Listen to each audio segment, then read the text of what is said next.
Let's spend a few minutes on looking at the right side of your screen now, which is the Canvas preview video. This is where you do all your visual work as you do your work in Camtasia. It's a really important part of your screen and you're going to be spending a lot of time there. So I'm going to just take you through all the functions in there to make sure that you're familiar with all of it. And as you start using it, it's something that becomes very natural to you. The first part I want to show you is to show you how to edit your image dimensions of your video. So in here right now you can see it's set to 1280 by 720, and when you click on it, it brings up this screen and it asks you what size do you want your video to be. You have the option here to choose a preset option, and I have it set to 1280 by 720. You can also set it to full HD, which is 1920 by 1080. You have other options here, or you can also go to a custom size and you can make it anything you want to. You can choose to keep the proportional size of this in check. So if I make it at 1000, it would change it to 562. If I choose to keep the aspect ratio, if you wanted to, if you were doing a special project, you can go to a square size, anything you really want to. I'm just going to be setting this back to my size I was having here before. 1280 by 720 is a size I like to work with. Eventually I might move into full HD. However, I find these size videos are quicker to process. If I upload them to YouTube or I use them for video training courses, they are good size. They're also easy for people to use that way. They don't take up as much bandwidth as they're using them. The other thing you can do in this window here is to change your background color. And right now the color is set to black, which is good. I'm just going to go out of this for 1 second here. And I'm just going to take my video and I'm going to move it slightly down just so you can see my background color is black. Let's just go back in here and I can change this to white.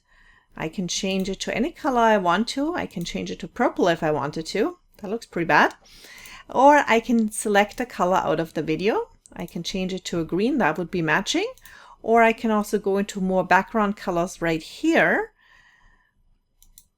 And I can choose any color I want to. I can change the hue. And I can bring it to any color I want to right here.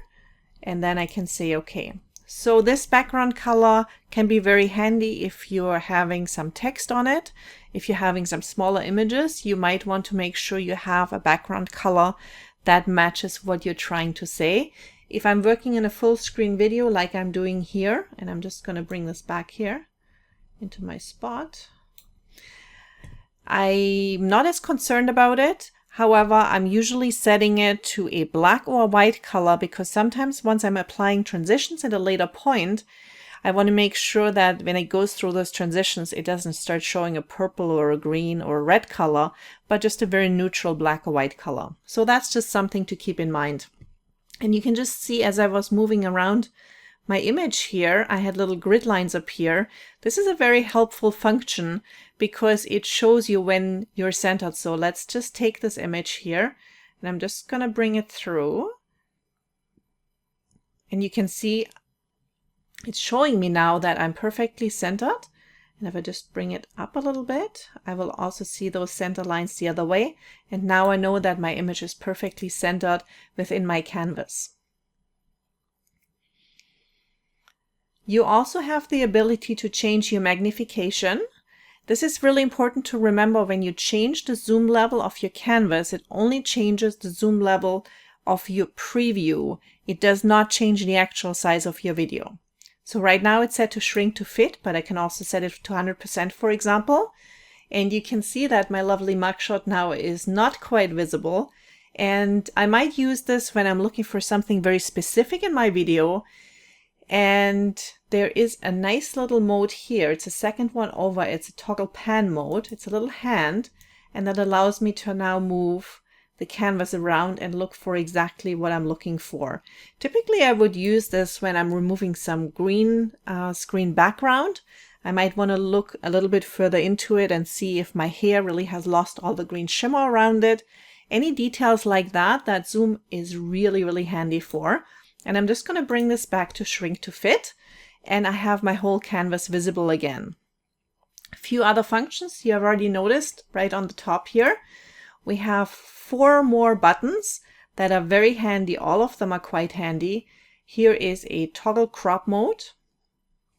If I now highlight my media again, I have a crop mode here, and I can now go ahead and I can crop my media in.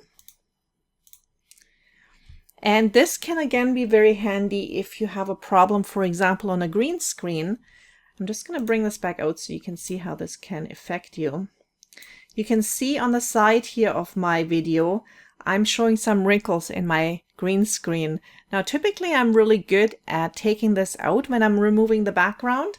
However, if I had problems, I can go back into my crop mode and simply crop out that part of the video. And now I have a much easier time at removing the background because I have less variation of the color within that same background. So that would be one way where you can use that. We have already looked at the toggle pan mode. This is kind of important to note. If you turn this on and you don't want to use it anymore, you actually have to click that button one more time to turn it off. Otherwise, you're going to perpetually keep moving your canvas around. Just going to bring this back to shrink to fit. And then there's 2 more buttons here which are quite interesting to use. One is to switch to full screen mode, and I'm just going to do that right now. Now I've switched my canvas into full screen mode, and it allows me to see it a little bit larger. And the escape button gets you back out of this mode. Or you can also attach or detach your video preview. I'm just going to do that.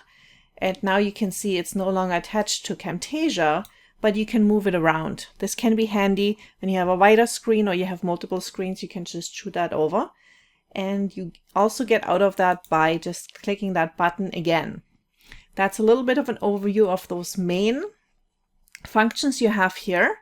The next thing I want to talk about is your timeline. And you can see the line right here.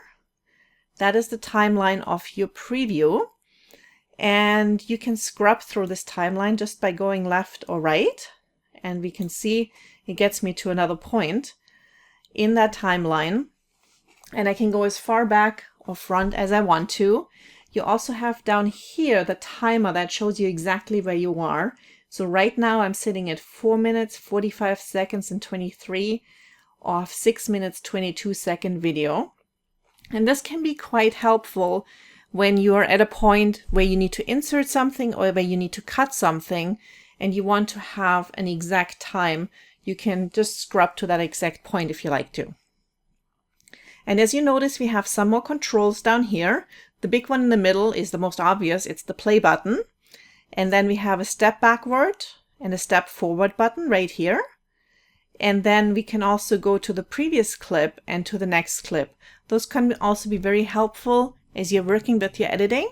So that gives you an overview of your canvas and preview video. And it's something you're obviously going to be spending a lot of time in as you use Camtasia. Just like we talked about the clip in, the preview window is just as important because it really guides you along in your video editing and gives you something to refer back to all the time.